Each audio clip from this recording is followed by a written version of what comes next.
नाज़रीन आदाब, ETV Urdu news में आपका खैर मकदम है। आप देख रहे हैं खबरनामा। मैं हूं सैयद अहमद जिलानी। पहले नजर हेडलाइंस पर।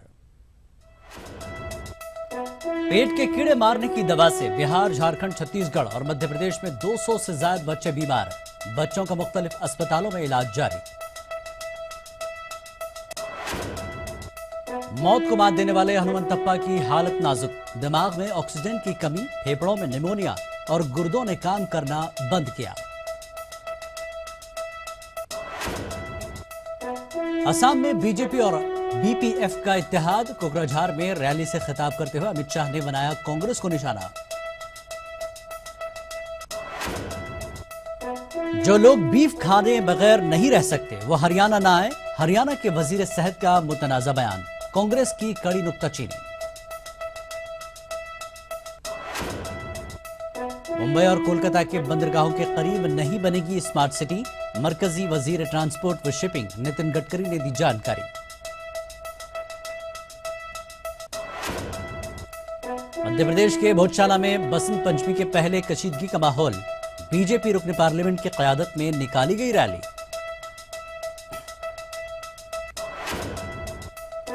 मध्य प्रदेश के शेरपुर में वजीर आजम की रैली मकामी किसानों के लिए बनी बर्बादी का सबब। रैली के लिए जमीन फराहम करने के लिए कई किसानों ने आधी पकी हुई फसलों को उखाड़ दिया। हुकूमत का इनकार। आईएस के खतरे से निपटने वाली पॉलिसी को जल्द अमल में लाने की तैयारी। हुकूमत महाराष्ट्र की डी रेडिकलाइजेशन पॉलिसी से मुसलमानों में नाराजगी। दुबई के प्रिंस शेख मोहम्मद बिन जैद हिंदुस्तान दौरे पर। वजीर आजम मोदी ने एयरपोर्ट पर किया इस्तकबाल। सुषमा स्वराज ने की मुलाकात।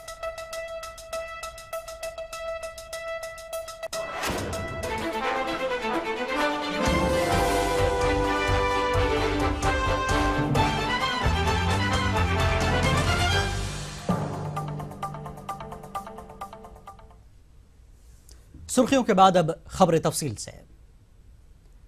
पेट में कीड़े मारने की दवा के इस्तेमाल से 4 रियासतों बिहार, झारखंड, छत्तीसगढ़ और मध्य प्रदेश में 200 से ज्यादा बच्चे बीमार पड़ गए। बीमार बच्चों को मुतल्लिका रियासतों के अस्पतालों में दाखिल कराया गया। बीमार तलबा के मुताबिक जब इन्होंने पेट में कीड़े मारने की दवा खाई तो इनका सर चकराने लगा। बच्चों की इतनी बड़ी तादाद मुतासर होने के बाद इंतजामिया हरकत में आ गया है।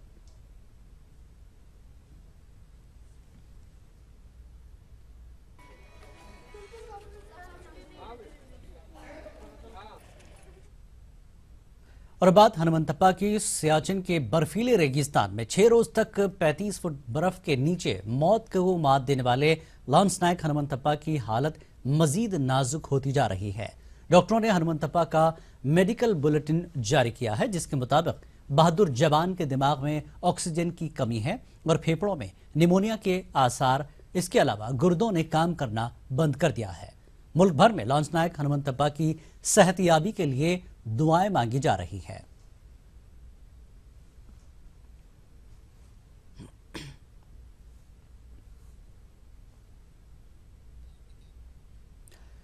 -125 घंटों तक 35 फुट बर्फ के नीचे -45 डिग्री सेल्सियस टेम्परेचर में लांस नायक हनुमंतप्पा का जिंदा वापस आना किसी करिश्मे से कम नहीं है।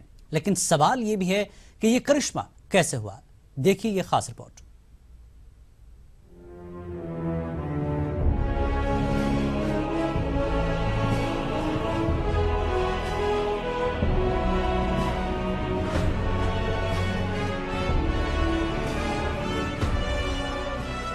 जिस बर्फीले रेगिस्तान में एक तिनका तक नहीं उग सकता है, कुछ महीनों के लिए कोई जानवर नहीं रह सकता है, कीड़े मकोड़े तक नहीं रह सकते हैं, उस बर्फीले रेगिस्तान में हमारे जवान सरहद की हिफाजत करते हैं। उस बर्फीले रेगिस्तान में 35 फीट बर्फ के नीचे -45 डिग्री सेल्सियस टेम्परेचर में 125 घंटों तक लांस नायक हनुमंतप्पा का जिंदा बच पाना किसी करिश्मे से कम नहीं है। ये करिश्मा कैसे हुआ, ये करिश्मा किसका है, इसके बारे में जानकारों की अलग अलग राय है। मगर जो लोग हनुमंतप्पा को करीब से जानते हैं, उनका मानना है कि ये योग का करिश्मा है। सख्त ट्रेनिंग और योग से हनुमंतप्पा की विल पावर काफी मजबूत हो गई थी। ट्रेनिंग और योग ने उनके जिस्म को फौलादी बना दिया। ये योग का ही करिश्मा है जिसने खून जमा देने वाले हालात में उनको जिंदा रखा। योग के अलावा कुछ उस वक्त की वजूहात को भी माहिरीन हनुमंत थप्पा के जिंदा रहने में मददगार मानते हैं। उनमें से एक है आर्किटेक्ट टेंट। ये फाइबर से बना झोपड़ी नुमा टेंट होता है जो जवानों को बर्फ में ठंड से बचाए रखता है। एवलांच के वक्त हनुमंत थप्पा ने ये टेंट ओढ़ लिया होगा। कुछ माहिरीन ऐसा भी मानते हैं कि बर्फीली चट्टानों के बीच कई बार लेयर्स बन जाते हैं जिससे एयर बबल या एयर पॉकेट क्रिएट हो जाते हैं। हनुमंत थप्पा के केस में भी कुछ यही हुआ होगा। वजह जो भी हो, करिश्मा जिस वजह से भी हुआ हो, मुल्क के लोग उस करिश्मे को सलाम कर रहे हैं और लांस नायक हनुमंत थप्पा की जिंदगी के लिए दुआ कर रहे हैं। हनुमंत थप्पा अब भी कोमा में हैं। उनकी हालत नाजुक बनी हुई है। अगले कुछ घंटे उनके लिए क्रिटिकल हैं। लोग एक और करिश्मे की आस लगाए हुए हैं, एक ऐसा करिश्मा जो हनुमंत थप्पा को मुश्किल से बचा ले और एक सेहतमंद जिंदगी बख्श दे। Bureau report, ETV news.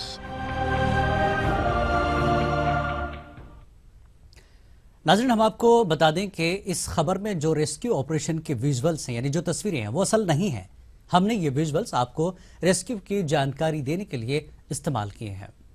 और आगे बढ़ते हैं। हरियाणा के वजीर सेहत अनिल विज ने फिर एक बयान देकर तनाज़ा पैदा कर दिया है। अनिल विज ने कहा कि जो लोग बीफ खाए बगैर नहीं रह सकते वो हरियाणा न आए। हरियाणा के वजीर आला मनोहर लाल खट्टर ने इस मामले में गोलमोल सा जवाब दिया तो कांग्रेस ने इस इश्यू पर हरियाणा हुकूमत की कड़ी नुक्ताचीनी की है। बिना बीफ खाए रह नहीं सकते हैं, वो ना आए हरियाणा में।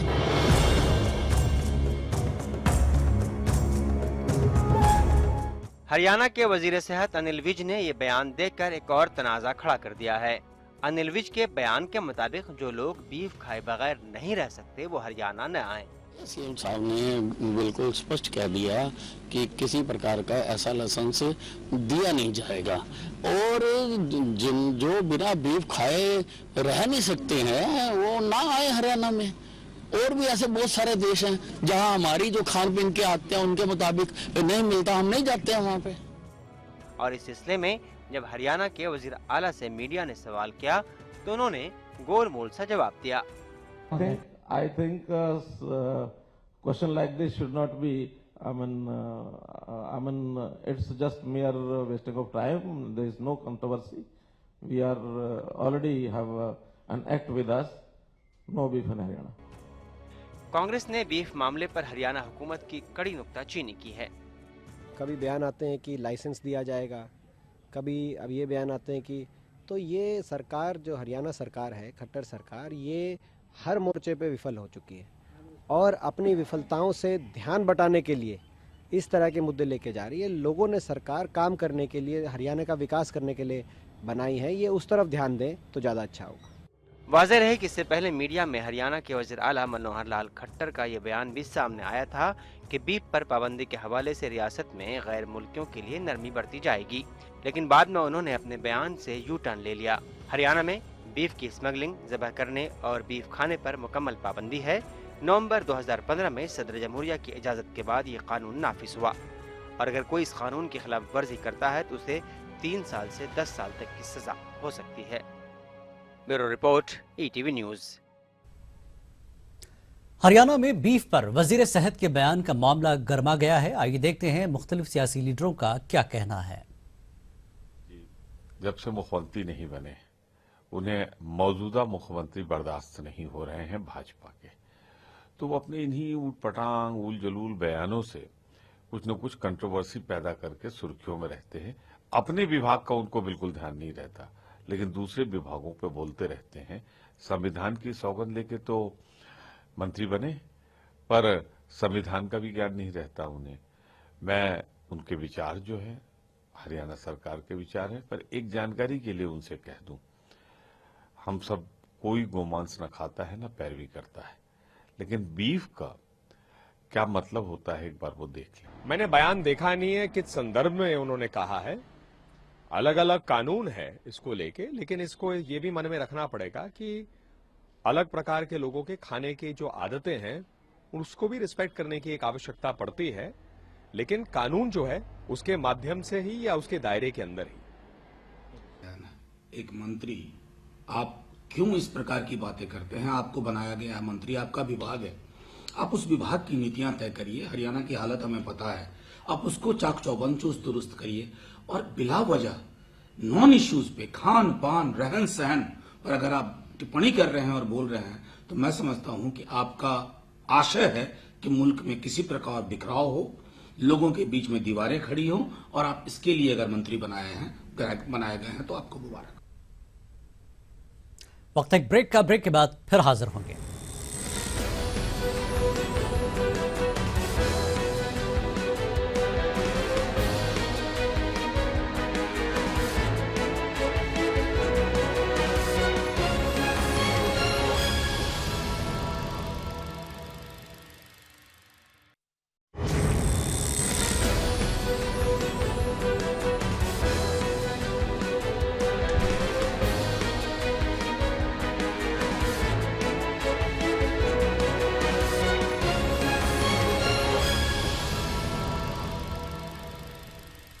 खबरनामे में एक बार फिर आपका खैर मकदम है।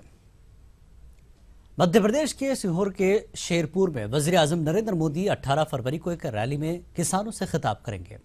ऐसे में यह प्रोग्राम रियासती हुकूमत के लिए बायस फख्र बना हुआ है, तो दूसरी जानिब प्रोग्राम की जगह के आसपास के किसानों के लिए यह प्रोग्राम बर्बादी का सबब बन गया है। किसानों का इल्जाम है कि प्रोग्राम के लिए किसानों ने अपनी आधी पकी हुई फसलों को काट दिया, लेकिन रियासती हुकूमत किसानों के इल्जाम को गलत बता रही है। प्रशासन ने सर कहा था ये यहाँ से इसकी कटिंग करके उठा लो यहाँ से। अभी ये सर 5-6 एकड़ करीब होगी। अब ये तो सब हम निकालने के बाद ही अनुमानित लगा सकते हैं। सरकार उनको पास सर ये नंबर है उनके पास, वो इन्होंने इसका नंबर लिया। इस खेत के पटवारी था, तहसीलदार भी थे और उनकी सब पूरे अधिकारी थे। उन्होंने ये बोला था कलेक्टर साहब का आदेश है कि यहाँ से ये फसल करो, यहाँ पे टेंट वगैरह कुर्सियाँ लगेंगी। की जो जमीन निजी जहाँ पर हमारा माननीय प्रधानमंत्री का सभा मंच बन रहा है, उसके आसपास की कॉलोनी नजर की जमीनें पड़त भूमि है और उनकी सहमति से ली गई है। इसके आगे जितना जमीन है वो शासकीय लैंड है। हमने किसी किसान की खड़ी फसल पर कोई कार्यक्रम नहीं रखा है, न ही किसी किसान को यह कहा है कि आप अपनी खड़ी फसल को काट लें। यदि कोई इस तरह का भ्रम है तो उसको मैं दूर करना चाहता हूं। हमारे सीहोर जिले के और इस जो कार्यक्रम स्थल के आसपास के किसी किसान को एक भी क्रॉप जब तक उनकी पक न जाए काटने की कहीं आवश्यकता नहीं। मरकजी हुकूमत ने मुंबई और कोलकाता की बंदरगाहों के करीब स्मार्ट सिटी तामीर नहीं करने का फैसला किया है। एसोचैम के प्रोग्राम से खिताब करते हुए मरकजी वजीर ट्रांसपोर्ट व शिपिंग नितिन गडकरी ने इस बात की जानकारी दी। गुज़श्ता साल गडकरी ने मुल्क के 12 बड़ी बंदरगाहों पर 50,000 करोड़ रुपए की लागत से स्मार्ट सिटी बनाने का ऐलान किया था।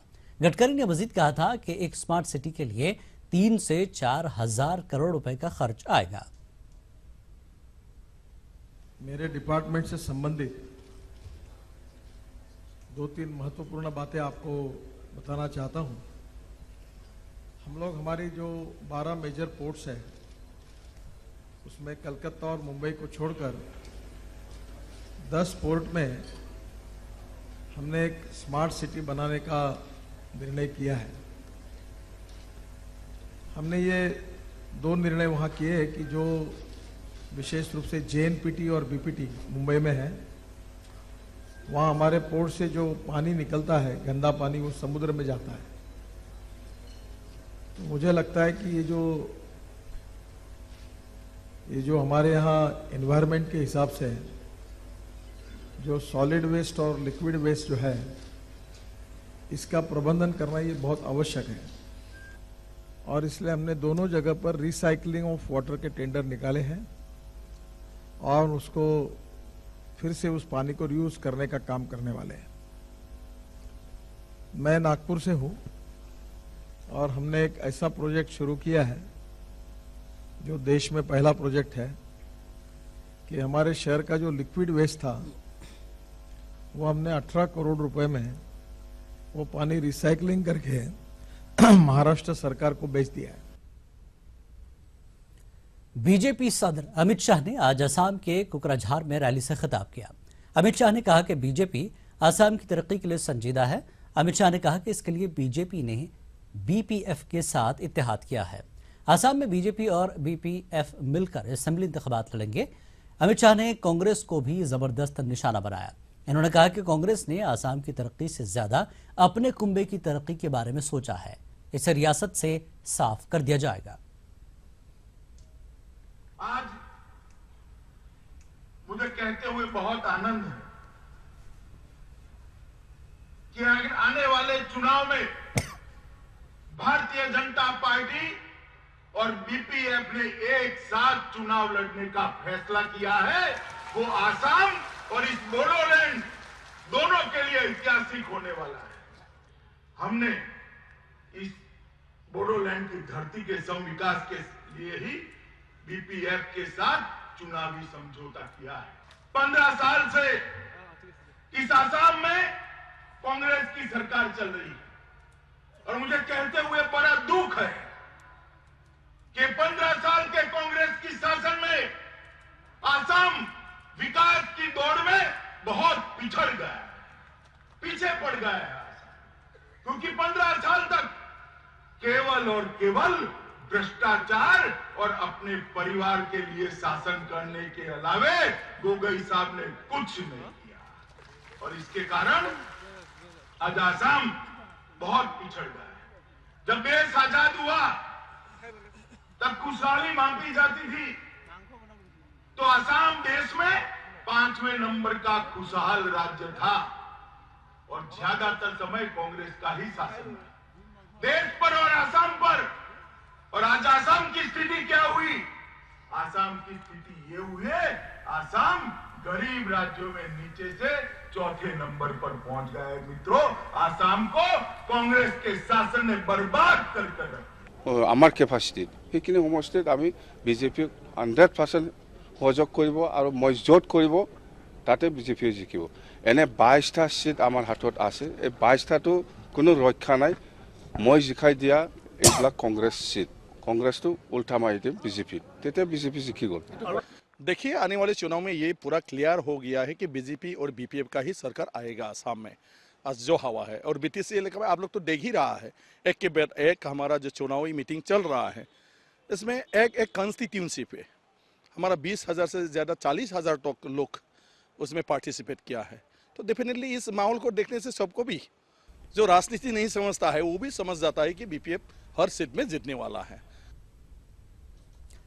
ममलिकती वज़ीर ख़जाना जयंत सिन्हा ने 2 रोज़ा इंडिया डिजिटल समिट की अख्तामी तकरीब में शिरकत की। प्रोग्राम में जयंत सिन्हा से पूछा गया कि टेक्नोलॉजी की दुनिया में अगली बड़ी चीज़ क्या है, तो जयंत सिन्हा ने जवाब दिया, हिंदुस्तान।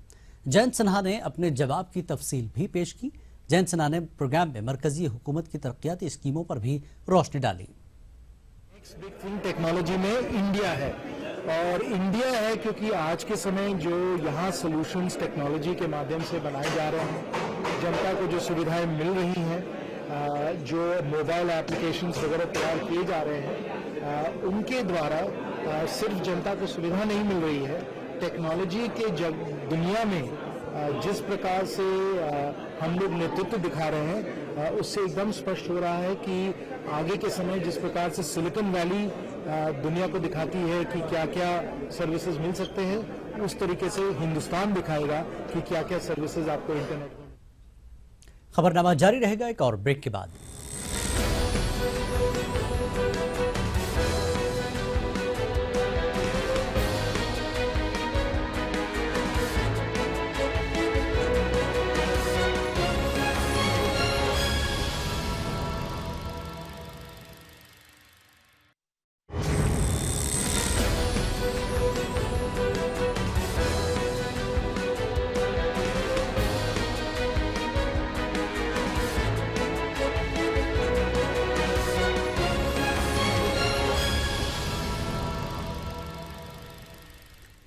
खबरनामे में एक बार फिर आपका खैर मकदम है।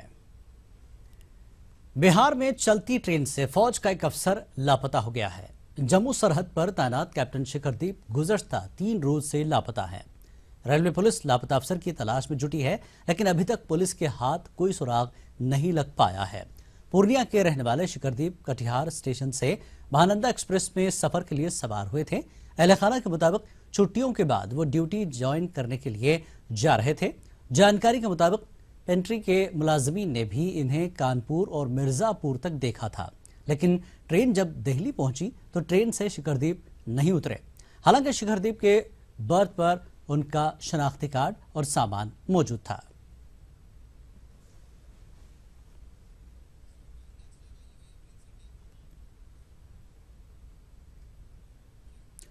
यूएई के सुल्तान प्रिंस शेख मोहम्मद बिन जैद अल नहयान 2 रोजा हिंदुस्तान दौरे पर आए हुए हैं।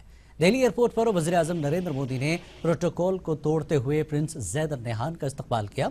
अपने दौरे हिंदुस्तान के दौरान शहजादा अल नहयान वज़ीर-ए-आज़म नरेंद्र मोदी के साथ दिफाई, इंफ्रास्ट्रक्चर व दीगर उमूर से मुताल्लिक कई मुआहदे करेंगे। 6 माह कबल वज़ीर-ए-आज़म नरेंद्र मोदी ने तेल की दौलत से मालामाल मुल्क यूएई का दौरा किया था। हिंदुस्तान पहुंचने के बाद अल नहयान ने वज़ीर खारजा सुषमा स्वराज से मुलाकात की।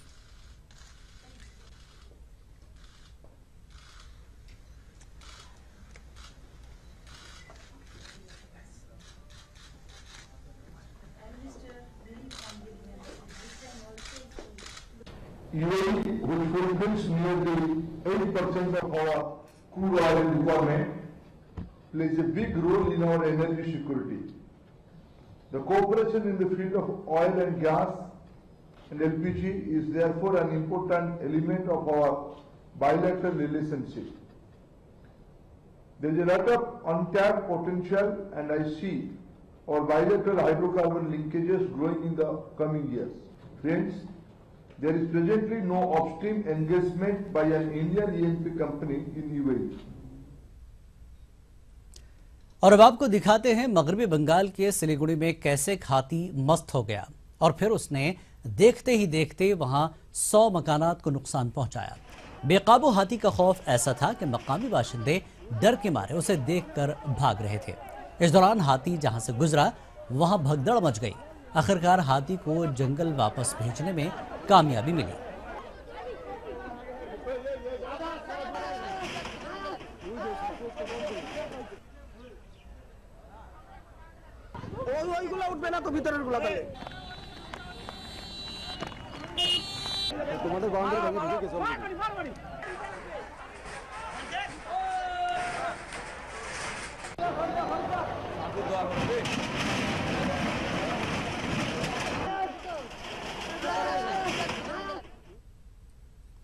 खबरनामे में फिलहाल इतना ही। जाते जाते आपको छोड़ जाते हैं तिरछी नजर के साथ। आदाब।